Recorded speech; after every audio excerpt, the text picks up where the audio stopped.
English class. একদম zero level থেকে ইংরেজি বলতে শিখুন। আজকের এই কোর্সটি তাদের জন্য যারা একদম নতুন ইংরেজি শিখতে শুরু করেছেন তাদের জন্য। আমি 15 দিনের বেসিক ইংলিশ স্পিকিং কোর্স করাবো। আশা করি এই কোর্সটি শেষ করলে আপনি ইংরেজি বলতে শিখে যাবেন। এখানে আমি আপনাকে শেখাবো ইংরেজি বলতে গেলে যেগুলি সবার প্রথমে জানা উচিত, মানে যেগুলি না জানলে ইংরেজি বলা সম্ভব নয়। যেমন বেসিক ইংলিশ গ্রামার। এখানে আপনাকে শেখাবো ইংরেজি বলতে গেলে ইংরেজি গ্রামারের যে যে পার্টগুলি আপনার জানা উচিত সেগুলি একদম সহজভাবে শিখিয়ে দেব, যাতে আপনি শিখতে পারেন। ডেইলি ইউজ ইংলিশ ওয়ার্ডস। এখানে আমরা শিখব ইংরেজি বলতে গেলে যে শব্দগুলি প্রতিদিন ব্যবহার করতে হয়, এতে আপনার ইংলিশ ভোকাবুলারি অনেক স্ট্রং হয়ে যাবে। Daily use English sentences. এখানে শিখব আমাদের প্রতিদিনের জীবনে যে ধরনের বাক্যগুলি সব সময় ব্যবহার হয়, যে বাক্যগুলি সহজ কিন্তু সব জায়গায় ব্যবহার করা হয় এমন সব বাক্য। এগুলি শিখলে আপনি দ্রুত ইংরেজি বলতে শিখে যাবেন। যাই হোক, চলুন শুরু করা যাক আজকের ক্লাস। আজকে প্রথম দিনের ক্লাসে প্রথম শিখব বেসিক ইংলিশ গ্রামার, যেখানে আমি আপনাকে শেখাবো পার্সন সম্পর্কে, কারণ এটা না জানলে ইংরেজি বলতে অসুবিধা হবে। পার্সনের প্রকারভেদ। পার্সন 3 প্রকার: first person, second person, third person. পার্সনকে আবার সিঙ্গুলার প্লুরালে ভাগ করা হয়। প্রথমে আমরা ফার্স্ট পার্সনের সিঙ্গুলারগুলি দেখে নিই। আই, আই মানে আমি। মি, মি মানে আমাকে। মাই, মাই মানে আমার। মাইন, মাইন মানে আমার। মাইসেলফ, আমি নিজেই বা নিজেকে। এবার এদের প্লুরাল ফর্মগুলো দেখা যাক। উই, উই মানে আমরা। আস, আস মানে আমাদের বা আমাদেরকে। আওয়ার, আওয়ার মানে আমাদের। আওয়ার্স মানে আমাদের। আওয়ারসেলভস মানে আমরা নিজেরা। এবার চলুন দেখি সেকেন্ড পার্সন। সেকেন্ড পার্সনের পরে ইউ, ইউর। তবে আপনার এখানে জেনে রাখা উচিত ইউকে আমরা সিঙ্গুলার এবং প্লুরাল দুভাবেই ব্যবহার করতে পারি। ইউ মানে তুমি বা আপনি। ইউর মানে তোমার বা আপনার। ইউরস মানে তোমাদের বা আপনাদের। ইউরসেলফ, তোমরাই বা তোমরা নিজেরাই। এবার চলুন থার্ড পার্সন সম্পর্কে। প্রথমে আমরা শিখব সিঙ্গুলার নাম্বার, তারপরে শিখব প্লুরাল নাম্বার। সিঙ্গুলার নাম্বারের মধ্যে যেগুলি পড়ে, হি, হিকে মেল অর্থে ব্যবহার করা হয়, যার অর্থ সে বা তিনি। সি, এটা ফিমেল অর্থে ব্যবহার করা হয়, যার মানে সে বা তিনি। ইট, ইট মানে এটা বা ইহা। ইটস, ইটস মানে এর। ইটসেলফ মানে নিজে বা নিজেই। হিম, হিম মানে তাকে। হিজ, হিজ মানে তার। হার, এটি ফিমেল অর্থে ব্যবহার করা হয়, হার মানে তার। হার্স, হার্স মানেও তার। হারসেলফ মানে সে নিজেই। এবার প্লুরালগুলি দেখা যাক। দে, দে মানে হলো তারা। দেম, দেম মানে তাদের। দেয়ার্স, দেয়ার্স মানে তাদের। দেমসেলফ মানে তারা নিজেরা। এই চারটি ভালোভাবে শিখে রাখুন, কারণ ইংরেজি বলতে গেলে এদের ব্যবহার আপনাকে সঠিকভাবে করতে হবে। তাহলে আমরা শিখে নিলাম পার্সন সম্পর্কে। এগুলি ভালো করে মনে রাখুন, না হলে পরে অসুবিধা হবে ইংরেজি শিখতে। এগুলি সহজ, কিন্তু এদের ছাড়া ইংরেজি বাক্য গঠন করা সম্ভব নয়। এই ছোট ছোট জিনিসগুলি প্রথম থেকে ঠিকঠাক ভাবে শিখে নিতে পারলে আপনি সঠিক ইংরেজি বলতে শিখে যাবেন। এবার প্রশ্ন হলো, এগুলি জানলেই কি আপনি ইংরেজি বলতে পারবেন? এর উত্তর না। এর সাথে আপনাকে এর কিছু নিয়ম শিখতে হবে, যেগুলি জানা খুবই জরুরি। তবেই আপনি সঠিক ইংরেজি বলতে শিখবেন। তাহলে চলুন এবার এদের ব্যবহারের কিছু নিয়ম শিখে নেওয়া যাক। মানে এই শব্দগুলি আমরা কোথায় কোথায় বা কিভাবে ব্যবহার করতে পারবো। যখন আমরা প্রেজেন্ট টেন্সে আইকে ব্যবহার করব, তখন সাহায্যকারী ভার্ব হিসাবে আসবে অ্যাম এবং হ্যাভ। যদি আমরা আইকে পাস্ট টেন্সে ব্যবহার করি, তখন সাহায্যকারী ভার্ব হবে ওয়াজ, হ্যাড। আর যদি ফিউচার টেন্সে ব্যবহার করি, তাহলে আই এর সাথে বসবে উইল বা উইল হ্যাভ। ইউ, উই, দে। এদেরকে যখন আমরা প্রেজেন্ট টেন্সে ব্যবহার করব, তখন সাবজেক্ট অনুসারে আমাকে ব্যবহার করতে হবে আর, হ্যাভ অথবা হ্যাভ বিন। আর যদি এদেরকে পাস্ট টেন্সে ব্যবহার করি, তখন হবে ওয়ার, হ্যাড এবং হ্যাড বিন। আর যদি ফিউচার টেন্সে ব্যবহার করি, তাহলে সাহায্যকারী ভার্ব হিসাবে বসবে উইল বা উইল হ্যাভ। এবার দেখা যাক থার্ড পার্সন। হি, সি, ইট বা যে কোনো নাম। যদি এদেরকে আমরা প্রেজেন্ট টেন্সে ব্যবহার করি, তাহলে এদের সাথে সাহায্যকারী ভার্ব হিসাবে বসবে ইজ, হ্যাজ বা হ্যাজ বিন। আর পাস্ট টেন্সে হবে ওয়াজ, হ্যাড অথবা হ্যাড বিন। আর ফিউচার টেন্সে বসবে উইল বা উইল হ্যাভ সাবজেক্ট অনুসারে। এই ছোট্ট টেবিলটি খুব ভালো করে মনে রেখে দিন, কারণ এগুলি কখনোই ভুল করা যাবে না। এখানে যদি ভুল করে ফেলেন তাহলে আপনার বাক্য তৈরি ভুল হয়ে যাবে, তার সাথে বাক্যের অর্থও ভুল হয়ে যাবে। এটা বেসিক ইংলিশ গ্রামার, এগুলি ছাড়া ইংরেজি বলা সম্ভবই নয়। তাই এখানে গুরুত্ব দেবার চেষ্টা করুন, তবেই আপনি সঠিক ইংরেজি বলতে পারবেন। এবার আমরা শিখব কিছু ইংরেজি শব্দ যেগুলি প্রতিদিন ব্যবহার হয়। আজকে আমরা টোটাল 50টি শব্দ শিখব যেগুলি প্রতিদিন ব্যবহার হয় ইংরেজি বলতে গেলে। অবশ্যই এগুলি শিখুন, কারণ এই 15 দিনে এই রকম প্রায় 1000 শব্দ আমরা শিখব যেগুলি প্রতিদিন সব জায়গায় সব সময় ব্যবহার হয়। মানে বাড়ি থেকে অফিস, স্কুল কলেজ থেকে বন্ধুদের আড্ডায় যেসব শব্দগুলি বারবার ব্যবহার হয়। ভোকাবুলারি না বাড়ালে অনর্গল ইংরেজি বলা সম্ভব নয়। যাই হোক, আজকে প্রথম শব্দটি শেখা যাক। আস্ক। আস্ক মানে জিজ্ঞাসা করা। বাথ। বাথ মানে স্নান করা। বো। বো মানে ধনুক। বাই। বাই মানে কেনা। ক্ল্যাপ। ক্ল্যাপ মানে হাততালি দেওয়া। ক্লাইম। ক্লাইম মানে আরোহণ করা। এই শব্দগুলো আমাদের সব সময় কখনো না কখনো ব্যবহার করতে হয় প্রতিদিনের জীবনে, তাই এগুলো মন দিয়ে শিখুন। ক্লোজ। ক্লোজ মানে বন্ধ করা। কুক। কুক মানে রান্না করা। ক্রল। ক্রল মানে হামাগুড়ি দেওয়া। ক্রাই। ক্রাই মানে কান্না। কাট। কাট মানে কাটা। ড্যান্স। ড্যান্স মানে নাচা।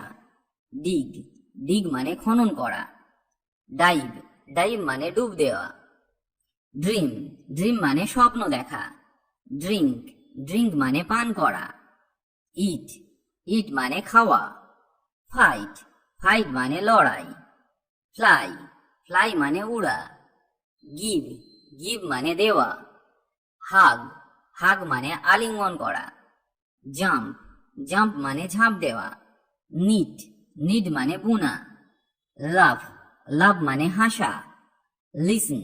লিসন মানে শোনা। ওপেন। ওপেন মানে খোলা। পেইন্ট। পেইন্ট মানে রং করা। প্লে। প্লে মানে বাজানো, আবার প্লের অর্থ খেলা। রিড। রিড মানে পড়া। রাইড। রাইড মানে চড়া। সিউ। সিউ মানে সেলাই করা। সেক। সেক মানে ঝাঁকুনি দেওয়া। সিং। সিং মানে গান করা। স্মেল। স্মেল মানে গন্ধ নেওয়া। স্নোর। স্নোর মানে নাক ডাকা। স্ট্যাক। স্ট্যাক মানে গাদা করা। Stand up. স্ট্যান্ড আপ মানে দাঁড়াও। টক। টক মানে কথা বলা। থিঙ্ক। থিঙ্ক মানে ভাবা। থ্রো অ্যাওয়ে মানে ছুঁড়ে ফেলে দেওয়া। টার্ন অফ মানে বন্ধ করা। টার্ন অন মানে চালু করা। ওয়েট। ওয়েট মানে অপেক্ষা করা। ওয়াশ। ওয়াশ মানে ধোয়া। ওয়াচ। ওয়াচ মানে ঘড়িও হয়, আবার ওয়াচ মানে দেখাও হয়। উইন। উইন মানে জয় করা। রাইট। রাইট মানে লেখা। প্রথমে আমরা শিখলাম বেসিক ইংরেজি গ্রামারের কিছু নিয়ম, তারপর শিখলাম কিছু daily use most common English ওয়ার্ডস। এবার আমরা শিখব কিছু ডেলি লাইফ সেন্টেন্সেস, মানে এমন কিছু বাক্য যেগুলি আপনি সব সময় সব জায়গায় ব্যবহার করতে পারবেন। তবে তার আগে আমরা শিখব কিভাবে বাক্য তৈরি করতে হয়, কারণ সেটা না জানলে আপনি সঠিক বাক্য তৈরি করতে পারবেন না, যার ফলে ইংরেজি ভুল হবার একটা চান্স থেকে যাবে। তাই আমরা প্রথম দিন থেকেই সঠিকভাবে ইংরেজি শেখা শুরু করব। এখানে আমরা শিখব ভার্ব এবং অবজেক্ট দিয়ে কিভাবে বাক্য তৈরি করা হয়। তাহলে আপনার বুঝতে সুবিধা হবে এবং আপনি খুব সহজেই নিজে থেকেও বাক্য তৈরি করতে পারবেন। তাহলে চলুন শুরু করা যাক। ডিম সিদ্ধ করো। Boil the egg. এখানে বয়েল মানে সেদ্ধ করা। বয়েল হলো একটি ভার্ব, তার সাথে যোগ হলো ডিম, দ্য এগ। চাবি নিয়ে এসো। ব্রিং দ্য কি। ব্রিং দ্য কি। এখানে ব্রিং হলো ভার্ব, আর দ্য কি হলো অবজেক্ট। অবজেক্ট বা আমরা আদার ওয়ার্ডসও বলতে পারি, কারণ বাক্যের অন্যান্য অংশ ভার্বের পরে আমরা বসাবো। প্রথমে আমরা ভার্বকে ব্যবহার করব, তারপর বাক্যের অন্যান্য অংশকে বা আদার ওয়ার্ডস গুলিকে তারপর বসাবো। এটি পরিষ্কার করো। Clean it. Clean it. এখানে থাকুন। Stay here. Stay here. আমাকে সাহায্য করো। Help me. Help me. জামা কাপড় ধুয়ে ফেলো। Wash the clothes. Wash the clothes. TV চালু করো। Switch on the TV. Switch on the TV. তোমার নাম লেখো। Write your name. Write your name. একটু আগেই আমরা শিখলাম কিভাবে ছোট ছোট বাক্য খুব সহজে তৈরি করা যায়, যেখানে আমরা শুধুমাত্র ভার্ব এবং অবজেক্ট বা আদার ওয়ার্ডসকে ব্যবহার করেছিলাম। এখানে আমরা শিখব কিভাবে একটি কমপ্লিট বাক্য তৈরি হয়। এখানে এবার আমরা ভার্ব এবং অবজেক্টের সাথে সাবজেক্টের ব্যবহার করা শিখব। তার সাথে শিখব টেন্সের কিছু নিয়ম। তবেই একটি কমপ্লিট বাক্য তৈরি হবে। এখানে আমি মাত্র একটি সেন্টেন্স নেব এবং সেই সেন্টেন্সটি সমস্ত টেন্সে ব্যবহার করে দেখাবো তার অর্থের পরিবর্তন কিভাবে হচ্ছে এবং সমস্ত টেন্সের সেন্টেন্স স্ট্রাকচারগুলো কিরকম হবে আমি সেটাও আপনাকে খুব সহজে শিখিয়ে দেব, যাতে আপনি টেন্স খুব সহজে শিখে যেতে পারেন। এখানে তাহলে আপনি শিখবেন সেন্টেন্স স্ট্রাকচার এবং sentence. Simple present. Sentence structure হবে সাবজেক্ট প্লাস ভার্বের ফার্স্ট ফর্ম প্লাস অবজেক্ট। তার মানে প্রথমে আপনাকে সাবজেক্টকে বসাতে হবে, তারপর ভার্বকে বসাতে হবে এবং তারপর অবজেক্টকে বসাতে হবে। তাহলে একটি বাক্য তৈরি হতে গেলে আপনার তিনটি জিনিস লাগবে, সাবজেক্ট, ভার্ব, অবজেক্ট। এবার একটা উদাহরণ দেখা যাক। আমি ভাত খাই। I eat rice. I eat rice. এখানে আই হলো সাবজেক্ট, ভার্ব হলো ইট আর রাইস হলো অবজেক্ট বা আদার ওয়ার্ডস। এবার এই বাক্যটিকে আমরা পাস্ট টেন্সে ব্যবহার করে দেখি কি অর্থের পরিবর্তন হয় এবং সেন্টেন্স স্ট্রাকচার কিভাবে চেঞ্জ হয়। Simple past. সেন্টেন্স স্ট্রাকচার হবে সাবজেক্ট প্লাস ভার্বের second form plus object. Simple present টেন্সের ক্ষেত্রে ভার্বের ফার্স্ট ফর্ম বসেছিল, যখন আমরা পাস্ট টেন্স করব তখন আমরা ভার্বের সেকেন্ড ফর্মকে বসাবো। এটা কিন্তু আপনাকে খুব ভালো করে মনে রাখতে হবে, কারণ এটা পাস্ট টেন্স। সিম্পল প্রেজেন্ট টেন্সে আমরা বলেছিলাম আমি ভাত খাই। সিম্পল পাস্ট টেন্সে হবে আমি ভাত খেয়েছিলাম, যার ইংরেজি হবে আই এট রাইস। ইট এর পাস্ট ফর্ম হলো এট। এবার চলুন দেখা যাক simple future tense. Sentence structure হবে প্রথমে সাবজেক্টকে বসাতে হবে, তারপর উইল বসবে, তারপর ভার্বকে বসাতে হবে কিন্তু ভার্বের ফার্স্ট ফর্ম বসবে প্লাস অবজেক্ট। আমি ভাত খাবো। I will eat rice. I will eat rice. এখানে সাবজেক্ট হলো আই, তারপর আমরা উইলকে বসালাম, তারপর নিয়ম অনুসারে আমরা উইলকে বসালাম এবং ভার্বের প্রেজেন্ট ফর্ম ইটকে বসালাম, তারপর আদার ওয়ার্ডস বা অবজেক্টকে বসালাম। এবার চলুন দেখে নেওয়া যাক present continuous tense. Sentence structure হবে এই রকম। প্রথমে সাবজেক্টকে বসাতে হবে, তারপর সাবজেক্ট অনুসারে অ্যাম, ইজ, আর কে বসাতে হবে, তারপর ভার্ব বসবে এবং এখানে অবশ্যই ভার্বের সাথে আইএনজি কে যোগ করতে হবে এবং তারপর অবজেক্টকে বসাতে হবে। উদাহরণটা দেখে নেওয়া যাক। আমি ভাত খাচ্ছি। প্রেজেন্ট ইনডিফিনাইটে শিখেছিলাম আমরা আমি ভাত খাই, সেই বাক্যটাই প্রেজেন্ট কন্টিনিউয়াস টেন্সে হবে আমি ভাত খাচ্ছি। I am eating rice. I am eating rice. এখানে ইট হলো মেইন ভার্ব, তার সাথে আমরা আইএনজি কে যোগ করলাম। তাছাড়া আই এর সাথে আমরা সাহায্যকারী ভার্ব হিসাবে এম কে বসালাম। এবার শিখবো আমরা past continuous tense. Past continuous টেন্সে সেন্টেন্স স্ট্রাকচার হবে subject plus was were plus verb plus ING plus object. আমি ভাত খাচ্ছিলাম। প্রেজেন্ট কন্টিনিউয়াস টেন্সে ছিল আমি ভাত খাচ্ছি, সেটা পাস্ট কন্টিনিউয়াস টেন্সে হয়ে গেল আমি ভাত খাচ্ছিলাম। I was eating rice.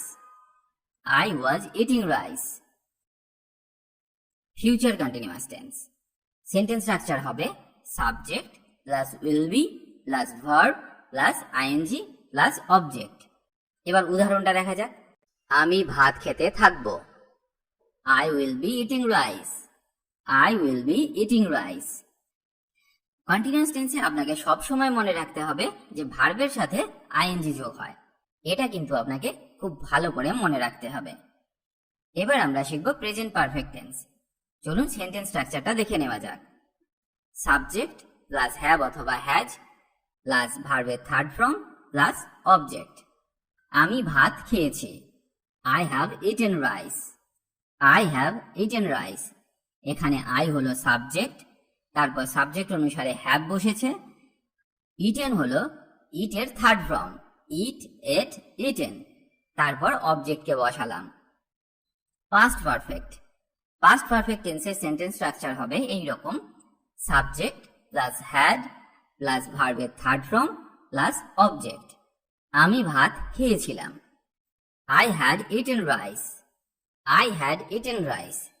এখানে আপনাকে মনে রাখতে হবে had কে সমস্ত সাবজেক্টের সাথে ব্যবহার করা যায়। Future perfect tense. Future perfect টেন্সের সেন্টেন্স স্ট্রাকচার হবে subject plus will have plus ভার্বের থার্ড ফর্ম প্লাস অবজেক্ট। আমি ভাত খেয়ে থাকবো। I will have eaten rice. I will have eaten rice. যদি আপনার টেন্স নিয়ে সমস্যা থেকে থাকে তাহলে আমাদের টেন্সের ভিডিওটি অবশ্যই দেখবেন। এত সহজ করে টেন্স শেখানো আছে যে আপনি একবার দেখলেই শিখে যাবেন। টেন্স নিয়ে আর কোনোদিন আপনার সমস্যা হবে না। তাহলে চলুন দেখা যাক আজকে আমরা কি কি শিখলাম প্রথম দিনের ক্লাসে। প্রথমে আমরা শিখেছি বেসিক ইংলিশ গ্রামারে পার্সন সম্পর্কে, তারপর আমরা শিখলাম ডেইলি ইউজ ইংলিশ ওয়ার্ড সম্পর্কে, তারপর শিখলাম কিভাবে বাক্য তৈরি করতে হয় এবং সেন্টেন্স স্ট্রাকচার সম্পর্কে, তারপর শিখলাম বেসিক টেন্স সম্পর্কে এবং টেন্সের সাহায্যে কিভাবে বাক্য তৈরি হয় সেটা সম্পর্কে। আশা করি এই ক্লাসটি আপনাদের খুব কাজে আসবে।